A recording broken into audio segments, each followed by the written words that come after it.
ሰላም እንዴት አላችሁ ወዳጆቼ? እንዴት ከረማችኋል? እንዴት ሰንብታችሁልኛል? እኔ ያለሁኝ እግዚአብሔር ይመስገን ሰላም ነኝ። ዛሬም በአዲስ ቪዲዮ ተገናኝተናል። እንግዲህ ከቅርብ ጊዜ ወዲህ ፀጉሬን ተቆርኩ ይታወቃል፣ ተናግሬያለሁኝ። አንዳንዶቻችሁ አዝናችኋል፣ ለምን ተቆረጥሽ መልዬ ብላችሁኛል። አንዳንዶቻችሁ ደግሞ እንደዚህ ያምርብሻልም ያላችሁኝ ሰዎች አላችሁ። ለሁላችሁም በጣም አመሰግናለሁ። ነገር ግን እኔ ፀጉር ለውበት ብቻ ነው የሚያገለግለው ብዬ ስለማስብ ደስ ይለኛል። በቃ ለኔ ጥሩ ሉክ ይሰጠኛል ብዬ የማስበውን ማለት ነው አይቼው ከወደድኩት በተለያየ ጊዜ በተለያየ ስታይል ቀያይራለሁኝና የመጀመሪያ አይደለም ስቆረጥና ድንግጥ ያላችሁ ሰዎች አላችሁ። አትደንግጡ። ከዚህ በፊት መላጣ ሆኜ አውቃለሁ፣ አፍሮ ሆኜ አውቃለሁ፣ ረጅም ፀጉር ሆኜ አውቃለሁ፣ የተለያየ ስታይል ቀያይሬ አውቃለሁ። ልጆች ከወለድኩ ወዲህ ከቅርብ ጊዜ ወዲህ ነው እንደውም ረዘም ላለ ጊዜ አንድ አይነት ስታይል አርጌ የምቆየውና አትዘኑ። ፎቶ ካገኘሁኝ አስቀምጥላችኋለሁ በቅርብ ስልክ ላይ ካገኘሁ ማለት ነው። ለማንኛውም ግን ቁም ነገር እሱ አይደለም። የተቆረጥኩት ፀጉሬ የመሰላችሁ ምንም እንኳን ብናገርም ቪዲዮውን ባለማየት ማለት ነው ያ የነበረው ፀጉሬን የቆረጥኩት ነው የመሰላችሁ። እሱ ዊግ ነው። አዊሽ እንደዛ ብዙ ቢሆን የኔ ፀጉር ማለት ነው እና ዊግ ነውና እንደዛ ደግሞ ፀጉር እንዲመስላችሁ ያደረጋችሁን ዛሬ 5 ነጥቦች ላይ የምናየው። ናቹራል ሉክ እንዲሰጣችሁ እንግዲህ ዊግን እንዴት መጠቀም አለባችሁ የሚለውን እኔ ከልምድ አንፃር ነግራችኋለሁ። የመጀመሪያው ነገር ኳሊቲ ዊግ መግዛት ነው። አንዳንድ ሰው በርካሽ ሲያገኝ ገንዘብ የቆጠበ ስለሚመስለው ብዙ ጊዜ የርካሽ ነገሮችን የሚመርጥ ሰው አለ። ርካሽ ነገር መምረጥ እንደውም ገንዘብ እንደመጣል ነው፣ ገንዘብ እንደ ማባከን ነው።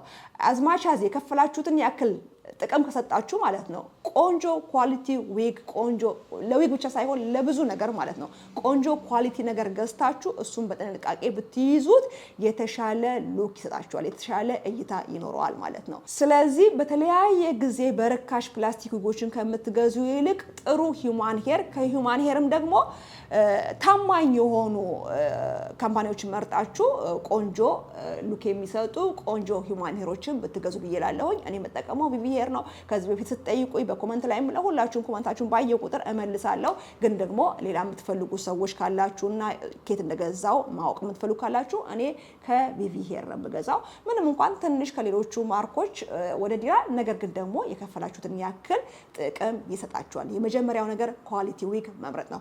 ሁለተኛው ነገር ዊጋችሁን ስትጠቀሙ በየጊዜው ማጠብ መቻል አለባችሁ። ለመሰላችሁ አጥባችሁ በየጊዜው ማስተካከል መቻል አለባችሁ።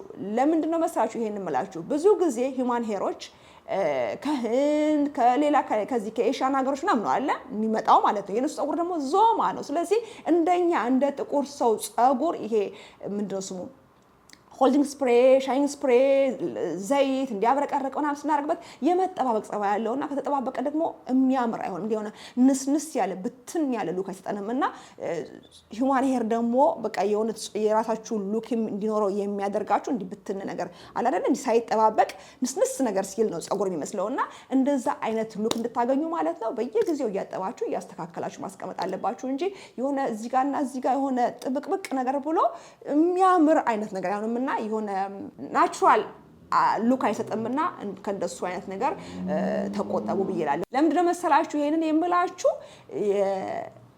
የኤሽያን ፀጉር ከኛ አይነት ፀጉር ጋር አንድ አይነት ስላልሆነ ማለት ነው የኛ የመቻል ጸባይ ያለው ቅባትም አድርጋችሁበት ሊነሰነስ ይችላል፣ ትንሽ የሆነ ሻከር ያለ ፀጉር ስለሆነ ማለት ነው። የነሱ ፀጉር ግን እንደዛ አይደለምና የሂውማን ሄር ብዙ ጊዜ ለስላሳና ዞማ ስለሚሆን ማለት ነው ስለሚጠባበቅ ነው በደንብ አስጠንቅቄ መታጠብ አለባችሁ ብዬ የሚለው ማለት ነው።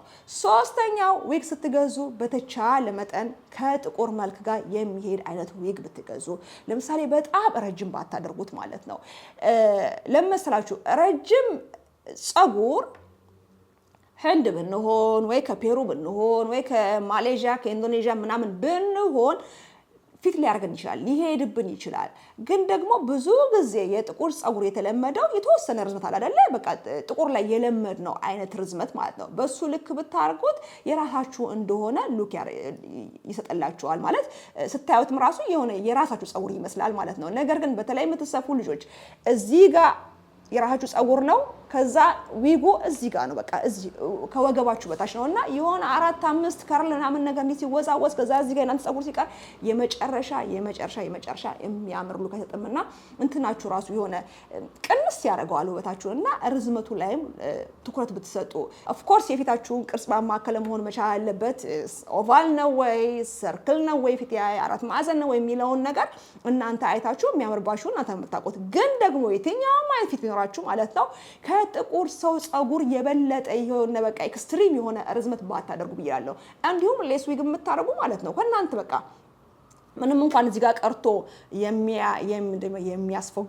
የሚያስፎግር ጸጉር ባይኖራችሁ ማለት ነው ግን ደግሞ ከኛ በቃ ከጥቁር ሰው ጋር አብሮ የሚሄድ ከሀበሻ ጋር አብሮ የሚሄድ ርዝመት ነው እንጂ የሌለ አይነት ርዝመት በጣም አሪፍ ነው ብዬ አላስብም አራተኛው ቀለም የምታደርጉ ሰዎች በቃ አሁንም እንትን ነው የምላችሁ ይሄ ኤክስትሪም ከመሆን ጋር ነው የማያይዘው ማለት ነው ቀለም ስትቀቡ ከናንተ ጸጉር ከናንተ ከለር 2 ወይም 3 ቶን ከፍ ያለ ለምሳሌ ብራይት ማድረግ ከፈለጋችሁ በዛ ልክ ብራይት ማድረግ ትችላላችሁ ወይም ደግሞ ዳርክ እንዲሆን ከፈለጋችሁ እንዲጠቆር ከፈለጋችሁ ማለት ነው ከናንተ ካላችሁ ጸጉር ወይም ደግሞ ከናንተ ቆዳ ከለራችሁ ማለት ነው አብራችሁ ማች ያደርጋችሁ ማለት ነው 2 ወይም 3 ቶን ዝቅ ማድረግ ነው እንጂ እኔ ጥቁር ሆኜ አስቡት እዚህ ላይ የሆነ ጎልደን ነገር ባደርግ እንደው የሆነ ጊዜ አይ ቲንክ ጎረምሳ ያለው ባላችሁ 18-19 ዓመቴ ላይ ተቀብቼ ነበር ፎቶውን ካገኘው አስቀምጥላችኋለሁ በጣም ሩቅ ጊዜ ስለሆነ ማገኘው አይመስለኝም ግን አስቀምጥላችኋለሁ በቃ በጣም ኤክስትሪም ነው የምትወጡት በቃ የሆነ ሌላ ሰው የምትመስሉት በቃ አስባችሁታል ጥቁር በብልሽ ማለት ነውና የኛ አይነት አይደንቲቲ ስለሌለው የሚያምር ነገር አይደለምና በተቻለ በጣም ቀለም ስትቀቡ ማለት ነው ከናንተ ከለር ጋር እንዳልኳችሁ 2-3 ቶን ወይ ከፍ ወይ ዝቅ ማድረግ ነው እንጂ የሌለ እኛ ጥቁር ሆነን ከዛ የሆነ ካሮት የሚመስል ከዛ የሆነ ብርቱካንማ የሆነ አረንጓዴ ቢጫ ምናምን ጎልደን በጣም የሚያምር ሉክ አይሰጠንምና በተቻለ መጠን እሱ ላይ ብንጠነቀቅ ቁጥጥር ስትሰሩ ማለት ነው አንድ ጥቁር አንድ ነጭ አንድ ጎልደን ወይ አንድ ጎልደን አንድ ጥቁር የሆነ በቃ ቆቅማ ነብርማ ምናምን መስሎ የሆነ ናቹራል ነገር የለውምና ውበታችሁን በዜሮ ነው የሚያጣፋባችሁ የሚያባዛባችሁና የሆነ ውርድ ነው የሚያደርገው ደስ የሚል ነገር የለውም አምስተኛ እንዲሁ ቤቢ ሄር ስናወጣ ቤቢ ሄር የሆነቴን ምላችሁ ሌስ ዊግ የምትጠቀሙ ሰዎች ቤቢ ሄር ስታወጡ በጣም ብዙ ነው የምታደርጉት እንደዛ አይነት ቤቢ ሄር በተፈጥሮ የለም በቃ ሁሉ ቀን ስንዘነጥ የሌለንን ነገር ትንሽ ደመቅ እናደርጋለን እንጂ ለምሳሌ ቅንድባችሁ ስታስተካክሉ ከቅንድባችሁ ትንሽ ጨመር አርጋችሁ ታስተካክላላችሁ እንጂ የሌለ ነገር ለምሳሌ እንዲሁ ጸጉራችሁን አሁን ቤቢ ሄር ስታደርጉ ማለት ነው ቤቢ ሄር የላችሁም ሌስ ዊጉ የለውም ማለት ነው የእናንተ የተፈጥሯችሁን ደብቃችሁታል ውስጥ ጨምራችሁ አይደለ በቃ የተፈጥሮ እንዲመስል ትንሽዬ ነው እንጂ ወጣ ማድረግ ያለብን ስለተገኘ ተብሎ ማለት ነው አርገን ቁርጥ አርገን ከዛ በጀል እንደዚህ በጣም ቆንጆ ነገር አይደለም ቆንጆ ሉክ አይሰጣችሁም ማድረግ መብታችሁ ነው ግን ናቹራል ሉክ አይሰጥምና ገና እንዲስታዩ ማለት ነው ኤክስትሪም ነገር ነው ፊታቸው የሚታየው ባም ብሎ የሚታይ የሆነ ቤቢ ሄር አለ ከዛ በኋላ ሰው አይምሮ ውስጥ ምንድነው የተደረገው ዊግ ሌስ ዊግ ነው በቃ ወዲያውኑ ነው ነገሮችን የሚያደርገው ሰው አይምሮ ውስጥ ማለት ነው ስለዚህ እንደዛ አይነት ነገር እንዳይከሰት ማለት ነው ቤቢ ሄር ስታረጉ በጣም በጥቂቱ አለበለዚያም አለማድረግ ትችላላችሁ ጸጉራችሁን ስትተኮሱ ለምሳሌ አንዳንድ ሰው ጸጉር የለውም አይደል ቤቢ ሄር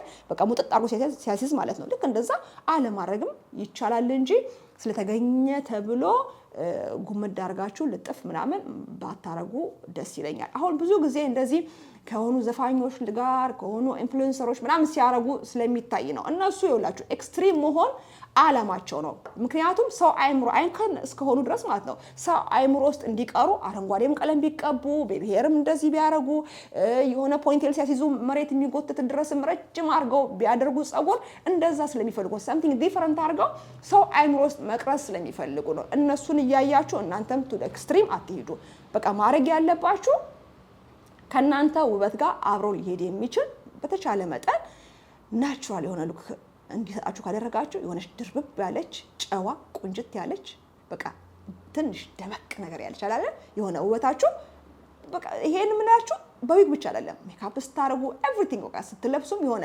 ጽድት ያለ ነገር እንዲራችሁ ከፈለጋችሁ በቃ እንደዚህ አይነቶችን ስቴፖችን መጠቀም ትችላላችሁ በተቻለ መጠን ካላችሁ ነገር የለንም ብላችሁ የምታስቡት ነገር ትንሽ ጨመር ነው እንጂ እዛ ጥግ ነው ሄዶ ወርውሮ የሚያስቀምጣችሁ። ኤክስትሪም ነገር ካረጋችሁ በቃ ከሆነ ቦታ የሆነ ቦታና ባም ነው የሚል ሰው አይምሮ ላይምና ጥሩ ሉክ አይኖረውም። ይሄን ስላችሁ ቤቢ ሄር ስናት በዊግ ብቻ አይደለም በእንትንም በፀጉራችሁም የምታረጉ ልጆች ማለት ነው።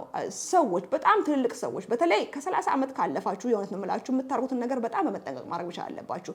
በጣም ብዙ ሰው እኔ አያለው የሀገራችን አክትረሶች ራሱ በጣም እንደዚህ አድርገው በቃ በጣም ብዙ ቤቢ ሄር እንደዛ አይነት ቤቢ ሄር በተፈጥሮ የለም አይደለ?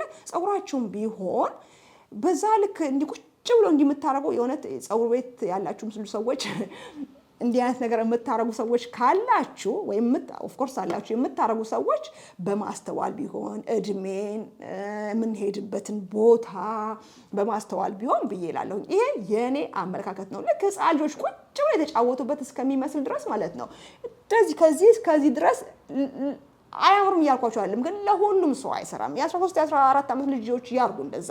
ግን እኛ ትልልቅ ሆነን ማለት ነው ቁጭ ብለን ይሄንን ቤቢ ሄር እንደዚህ ደስ የሚል ነገር አይደለምና እውነት እንደው በፀጉርም ቢሆን ባታረጉ ብዬ እላለሁኝ። ለማንኛውም የኔ ዊግ በጣም ናቹራል መስሎ እንዲታይ ያደረገውና እናንተን ልትደናገሩበት የቻላችሁት እነኝን 5 ነጥቦች ስለተጠቀምኩ ነው ብዬ እላችኋለሁ። እንደ 6ኛ ማጠቃለያ እንደ ቲፕ የምነግራችሁ ማለት ነው ዊግ ሆኖ ፀጉር የማይበጣጥስ ዊግ የለም። እኛ ስለምን ተጠቀመው እንዲህ ማድባሳበስ ምናምን ይሄኛው እኮ ቆንጆ ነው አይሰራም። ይኸውላችሁ የምትሰፉ ሰዎች ሁሉ ቀን በአንድ በኩል ብቻ የምትሰፉ ከሆነ ማለት ነው ፀጉራችሁ እዚህ ጋር ያለው ብቻ የሚተኮስ ከሆነ ታግዙኛላችሁ። የእውነት ውሸት እየተናገርኩ ከሆነ ታግዙኛላችሁ። እዚህ ጋር ያለው ብን ይላል ሁሌ ይሄን የምትተኩሱት ከሆነ ማለት ነው። ስለዚህ እዚህ ጋር ያለው ፀጉራችሁ ያልቃል። በተቻለ መጠን በአሁኑ በዚህ ጋር ካረጋችሁ በሚቀጥለው በዚህ ጋር ምናምን አርጋችሁ መቀየር መቻል አለባችሁ። ደግሞ ከሁሉም በላይ የሚያገለግለው ሁሌ ያለ መጠቀም ነው። ሌስ ዊግ የምናደርግ ሰዎች ያንን እንግዲህ ላለመከፋፈል ፀጉራችን ላለመጎተት ላለመቆንደድ ብለን ነው አይደለም እናደርገው። እኛም ብንሆን ማለት ነው ግሉም ተጠቀሙ ከሆነ በየጊዜው እሱን ለማስለቀቅ አልኮል እንጠቀማለን። አልኮሉ ግሉ እዚህ ጋር ያለው ፀጉራችን እንዳለ ብልት ነው የሚያደርገውና ይሄ እንትን ምንድነው ስሙ ሌስ ዊግ እኮ አሪፍ ነው ምናምን ብለን የምናድበሰብስበት ምንም ምክንያት የለም።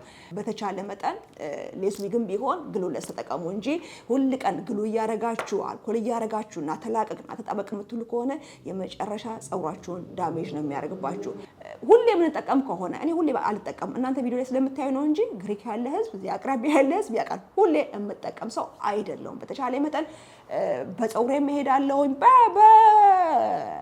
ሌስ ዊግ አድርጌ እሄዳለሁ። የተለያየ አይነት ነገር ነው የማደርገውና ሁሌ መጠቀም የለባችሁም። ምክንያቱም ፀጉራችን አየር ያስፈልገዋል። አየር ካልተነፈሰ እንዴት ብሎ ፀጉራችን ፀጉር ሆኖ ያድጋል? ገብቷችኋል አባባሌ? ስለዚህ ሌስ ዊግ የምንጠቀም ሰዎች በማስተዋል መሆን መቻል አለበት።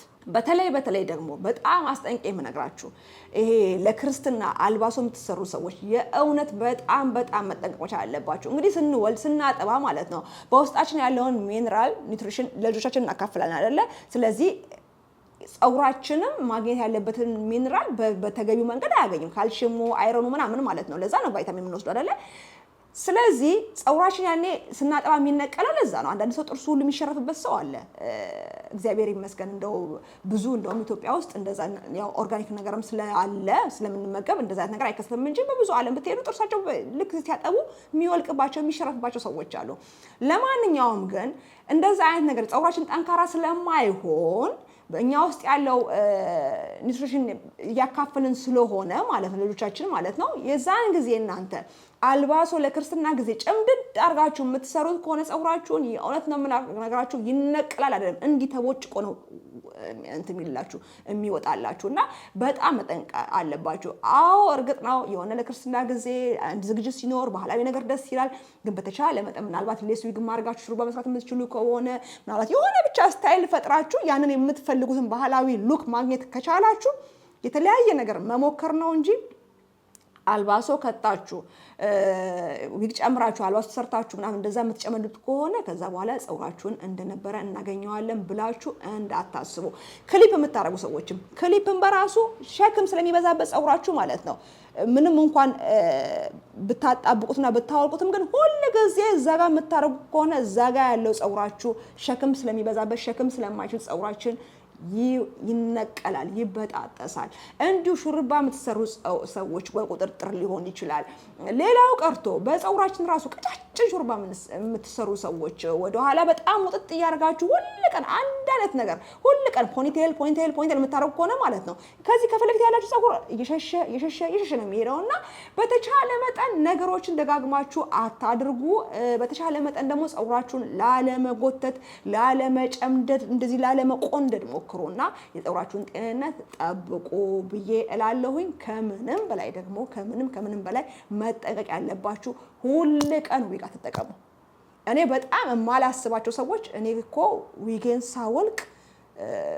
ጥሩ አይሰማኝም የሚሉ ሰዎች አሉና ለዛ ዊጌን ነቃ በዊግ ነው ሁሉ ቀን በዊግ ነኝ የሚሉ በጣም ማጠብቋቸው ሰዎች በቃ ሲል ተሰማላችሁና አታርጉ እንደዛ አዲክትድ ትሆናላችሁ ዊግ አዲክትድ ይሆናል የእውነት ነው የምነግራችሁና ባዶአችሁን ናችሁ ስትሄዱ እንዳትፈሩ አይሰው ጭራ አረገሽ እኮ ይሏችሁ ይችላል አትስሙ በቃ እናንተ ይሄ ናችሁ በጣም ነው ኮንፊደንሳቸውን የተነጠቁ ሰዎች ማቀው የእውነት ነው የምላችሁ የማታስቧቸው ሰዎች ሲያወሩ ሰው ሲያሳምኑ ከምላችሁ በላይ በጣም ጎበዝ የሆኑ ሰዎች ግን ነገር ግን ደግሞ ዊጋቸውን አውልቀው መታየት የማይፈልጉ ሰዎች አሉና እንደዛ አዲክትድ እንዳትሆኑ በዊግ ሁሉ ቀን ዊግ አታድርጉ ምንም አይነት ነገር አላችሁ ላይ የምትጨምሩት ነገር ሜካፕ ሊሆን ይችላል ዊግ ሊሆን ይችላል ቆንጆ ሉክ ስለሚሰጣችሁ ነው እንጂ ኤነርጂያችሁን እንዲነጥቃችሁ መፍቀድ መቻል የለባችሁምና በጣም በራስ መተማመናችሁን እንዳይነጥቃችሁ ልታተኩሩበት ይገባልና ስላሳመራችሁ ብቻ ሁሉ ቀን እያደረጋችሁ የራሳችሁን መልክ እንዳትረሱ ኤኒ ታይም በፈለጋችሁ ሰዓት ፀጉራችሁን ብትቆርጡ ዊጋችሁን ብትጥሉ በዊግ ብትሆኑ በዊግ ባትሆኑ የዛን ሰዓት ከሚሰጣችሁ አምሮብኛል ከማለት ሌላ የናንተን ኤነርጂ የናንተን በራስ መተማመን እንዲነጥቃችሁ ለምንም እንዳትፈቅዱ ብያለሁኝ እንግዲህ ለዛሬ የነበረኝ ፕሮግራም ይሄንን ይመስል ነበር እንደተጠቀማችሁበት ወይም እንደሚጠቅማችሁ ተስፋ አደርጋለሁ በሌላ በቆንጆ ፕሮግራም ደግሞ ደግመን እስከምንገናኝ አዲስ ናችሁ ቻናሌን ከወደዳችሁ ሰብስክራይብ ማድረጋችሁ እንዳትረሱ ፕሮግራሜን ደግሞ ካደነቃችሁ አዲስ እንደመሆኑ መጠን ቻናላችን በጣም እናንተ ረዳታ ይፈልጋል ሁሉ ቀን አብራችሁኝ ናችሁ አመሰግናለሁ ለዛ አሁንም ደግሞ አብራችሁኝ በመሆን በላይክ በአስተያየት እንድታበረታቱኝ በትህትና ጠይቃለሁ በሌላ ቆንጆ ፕሮግራም እስክንገናኝ ሰላም ሁኑልኝ ባይ